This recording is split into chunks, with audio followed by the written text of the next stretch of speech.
तर परशुराम घाटामध्ये दरड कोसळत आहे। परशुराम घाट पुन्हा धोक्याच्या छायेत आलाय। संरक्षक भिंतीला तडे गेलेले आहेत। दरड कोसळण्याची भीती त्यामुळे व्यक्त होतीये। याआधी परशुराम घाटात अनेक वेळा दरड कोसळलेली आहे, त्याचा वाहतुकीवरही परिणाम झालाय। परशुराम घाटाच्या सुरक्षेसाठी उभारण्यात आलेल्या ही संरक्षक भिंत हिची माती सरकलेली आहे, त्यामुळे इथं दरड कोसळण्याची भीती व्यक्त होतीये। इथला आढावा घेतलाय आमचे प्रतिनिधी योगेश बांडागळे यांनी। पाहूया। रत्नागिरी जिल्ह्यात आज पावसाने उसंत घेतलेली आहे, परंतु गेले 4-5 दिवस झालेल्या मुसळधार पावसामुळे पुन्हा एकदा कायम चर्चेत असलेल्या परशुराम घाटाचा प्रश्न ऐरणीवर आला आहे। मी आता मुंबई गोवा महामार्गावरच्या परशुराम घाटामध्ये उभा आहे।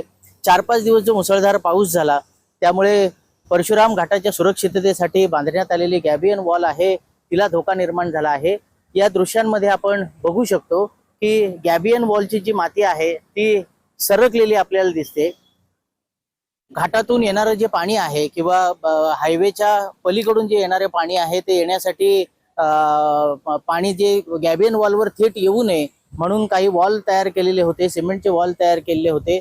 त्याचप्रमाणे त्या वॉलमधनं पाणी काढून त्या सिमेंटच्या पायऱ्यांवरून ते खाली सोडलं जात होतं, परंतु त्याच्या पायऱ्या आहेत त्यांनाही धोका निर्माण झालेला आहे।